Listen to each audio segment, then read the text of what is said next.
My channel. আমার চ্যানেলের পক্ষ থেকে সবাইকে অনেক অনেক ভালোবাসা জানিয়ে শুরু করছি আজকের রেসিপি। আজকে তৈরি করব কাঁচা কলার ভর্তা। শুধু খোসার ভর্তা কিন্তু বেশি কষকষ ভাব লাগে। একদম ছোট যে সরু কাঁচা কলাগুলো হয় আমি সেগুলোই নিয়েছি বাড়ির গাছের। এই কাঁচকলাগুলোকে ভালো করে ধুয়ে পরিষ্কার করে এভাবে কেটে নিয়েছি। এবার এটাকে নুন আর হলুদ দিয়ে সেদ্ধ করব। তো প্রথমে দিয়ে দিচ্ছি লবণ স্বাদ অনুযায়ী,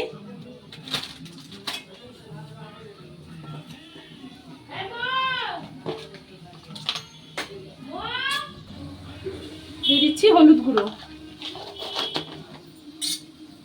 এই লবণ আর হলুদ দিয়ে কাঁচকলাটাকে একটু সেদ্ধ করে নেব।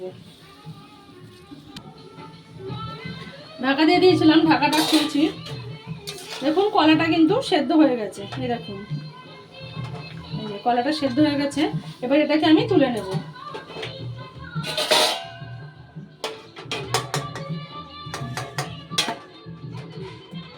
জল থেকে কলাটা তুলে নিয়েছি। এবার ঠান্ডা হওয়া পর্যন্ত অপেক্ষা করব। এবার যতক্ষণ কলাটা ঠান্ডা হচ্ছে ততক্ষণ এই কলার ভর্তা করার জন্য আমি এখানে লঙ্কা ভেজে নিচ্ছি। দুটো শুকনো লঙ্কা দিয়ে দিচ্ছি, কালো জিরে আর 6-7 কোয়া গোটা রসুন। তেলের মধ্যে একটু ভেজে নেব কালো জিরে, রসুনটা আর শুকনো লঙ্কা।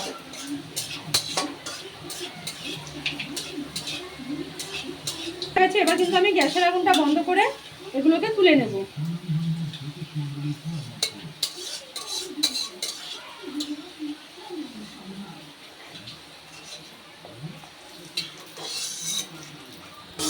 দেখুন সমস্ত রসুন, লঙ্কা আর কালো জিরে কিন্তু ভেজে তুলে নিয়েছি।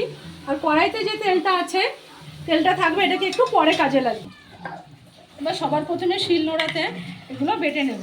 আপনারা চাইলে মিক্সিতেও করতে পারেন, কিন্তু এই ভর্তা বাটা শিলনোড়াতে খেতে বেশি টেস্ট হয়।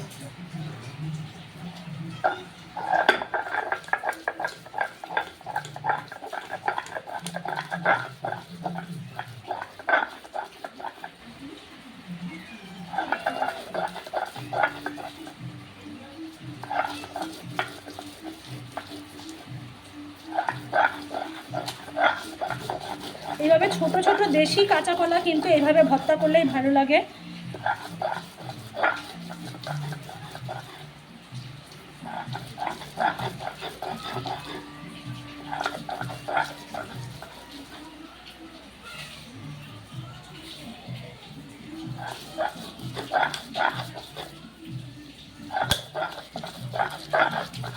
এটা একবার বেটে নিয়েছি, আরো আরেকবার বেটে নেব।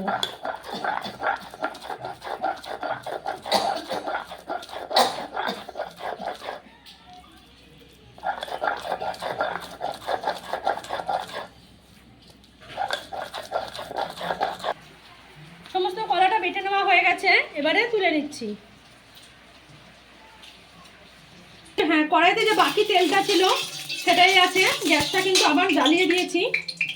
এবার এর মধ্যে দিয়ে দেবো সামান্য একটু 3-4 দানা চিনি, অল্প একটু লবণ। আগে কিন্তু লবণ দেওয়া আছে, যেহেতু সেদ্ধ করে জল ফেলে দিয়েছি তাই লবণটা লাগবে। যার যার টেস্ট অনুযায়ী দেবেন।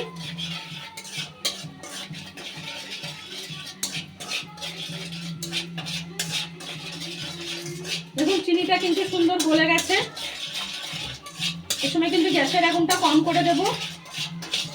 এবার এর মধ্যে দিয়ে দেবো 1 ফোঁটা হলুদ, এই সামান্য একটু।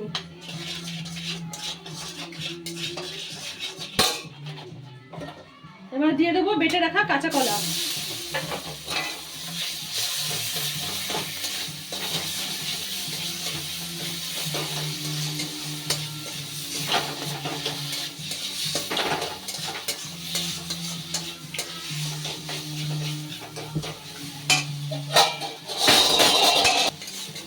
এবার গ্যাসের আগুনটা বাড়িয়ে দিয়ে এটাকে খুব ভালোভাবে ভাজা ভাজা করে নেব।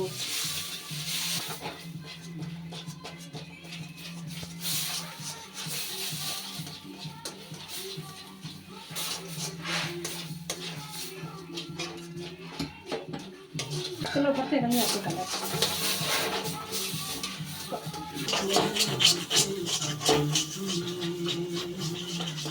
দেখুন এটা কিন্তু হয়ে যাচ্ছে, দেখুন কলার গা থেকে ছেড়ে আসছে। তো কাঁচকলার ভর্তা কিন্তু তৈরি হয়ে গেছে।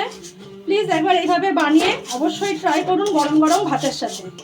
আর ভালো লাগলে চ্যানেলটা সাবস্ক্রাইব করুন।